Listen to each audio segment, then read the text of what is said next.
कल्पना कीजिए, आप सोकर उठते हैं, चाय पीते हैं, ऑफिस जाते हैं, शाम को परिवार के साथ डिनर करते हैं।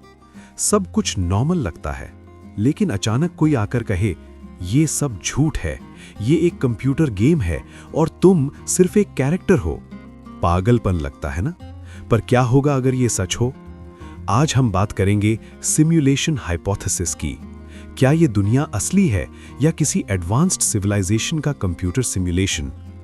ये सुनने में किसी साइंस फिक्शन फिल्म की कहानी लग सकती है, लेकिन आज दुनिया के कुछ सबसे प्रतिभाशाली वैज्ञानिक, दार्शनिक और तकनीकी अरबपति इस सवाल को बहुत गंभीरता से ले रहे हैं। आज के अगले कुछ मिनटों में हम वास्तविकता की परतों को उधेड़ने वाले हैं।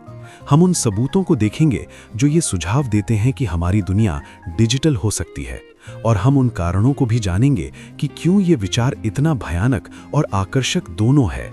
हमें लगता है कि सिमुलेशन थ्योरी एक नया विचार है जो कंप्यूटर के आने के बाद पैदा हुआ, लेकिन सच तो ये है कि इंसान हजारों सालों से इस बात पर संदेह कर रहा है कि जो हम देखते हैं वही अंतिम सत्य है। हजारों साल पहले प्राचीन भारत के ऋषियों और विचारकों ने माया की अवधारणा दी थी। उन्होंने कहा था कि ये भौतिक संसार एक भ्रम है, एक ब्रह्मांडीय नाटक है जो हमारी चेतना को असली वास्तविकता देखने से रोकता है। ये वैसा ही है जैसे आप एक सपना देख रहे हों और सपने के अंदर आपको सब कुछ सच लगता है जब तक कि आप जाग नहीं जाते। पश्चिम में महान ग्रीक दार्शनिक प्लेटो ने अपनी प्रसिद्ध गुफा की रूपक कथा में यही बात कही थी। उन्होंने कल्पना की थी कि कुछ कैदी बचपन से एक गुफा में जंजीरों से बंधे हैं। वे केवल अपने सामने की दीवार पर परछाइयां देख सकते हैं जो उनके पीछे जल रही आग से बन रही हैं। उन कैदियों के लिए वे परछाइयां ही एकमात्र वास्तविकता है। वे कभी नहीं जान पाते कि असली दुनिया गुफा के बाहर है। क्या हम भी उन कैदियों की तरह हैं? क्या हम भी सिर्फ डिजिटल परछाइयां देख रहे हैं? फिर 1999 आया और फिल्म द मैट्रिक्स ने इस प्राचीन दार्शनिक सवाल को आधुनिक तकनीक के साथ जोड़ दिया। इसने पूछा, अगर आप अपनी इंद्रियों पर भरोसा नहीं कर सकते तो आप किस पर भरोसा करेंगे? लेकिन 1999 में ये सिर्फ एक फिल्म थी। आज 25 साल बाद ये एक वैज्ञानिक संभावना बन गई है। क्यों? क्योंकि हमने खुद अपनी दुनिया बनानी शुरू कर दी है। याद है ये पोंग है। 50 साल पहले ये अत्याधुनिक तकनीक थी, 2 सफेद डंडे और एक चौकोर गेंद। और अब इसे देखें, आज के वीडियो गेम्स इतने यथार्थवादी हो गए हैं कि कभी-कभी असली वीडियो और गेम के बीच अंतर करना मुश्किल हो जाता है। वर्चुअल रियलिटी हमें दूसरी दुनिया में ले जा रही है। हमने ये सब सिर्फ 50 वर्षों में हासिल किया है। अब एक पल के लिए रुकें और सोचें, अगर हम इसी गति से तकनीक का विकास करते रहे तो आज से 100 साल बाद गेम कैसे होंगे? 1000 साल बाद या 10,000 साल बाद? ये तर्क का मुख्य बिंदु है। 2003 में ऑक्सफोर्ड यूनिवर्सिटी के दार्शनिक निक बॉस्ट्रम ने एक पेपर प्रकाशित किया जिसने दुनिया को हिला दिया। उन्होंने सिमुलेशन तर्क प्रस्तुत किया। इसे सरल भाषा में समझते हैं। बॉस्ट्रम का कहना है कि भविष्य की कोई उन्नत सभ्यता, शायद हमारे ही वंशज, जिनके पास अकल्पनीय कंप्यूटिंग शक्ति होगी, वे अपने पूर्वजों यानी हम का सिमुलेशन चलाना चाहेंगे। वे इतिहास को समझने के लिए अरबों नकली दुनिया बना सकते हैं। और यहां सबसे डरावना हिस्सा है, अगर ऐसा संभव है तो नकली दुनिया यानी सिम्युलेटेड वर्ल्ड्स की संख्या असली दुनिया बेस रियलिटी से अरबों गुना ज्यादा होगी। सांख्यिकीय रूप से इसकी कितनी संभावना है कि हम उस एक असली दुनिया में हैं बजाय उन अरबों नकली दुनियाओं में से किसी एक के। एलॉन मस्क जैसे लोग कहते हैं कि इसकी संभावना अरबों में एक है कि हम असली दुनिया में जी रहे हैं। तर्क ये है कि या तो हम खुद को नष्ट कर लेंगे इससे पहले कि हम इतनी उन्नत तकनीक बना सकें, या हम सिमुलेशन में जी रहे हैं। कोई तीसरा रास्ता दिखना मुश्किल है। ये सब तर्क सुनने में तो अच्छा लगता है, लेकिन क्या इसका कोई सबूत है? क्या हमारी दुनिया में कोई ग्लिच है जो ये साबित करे कि ये एक कंप्यूटर प्रोग्राम है?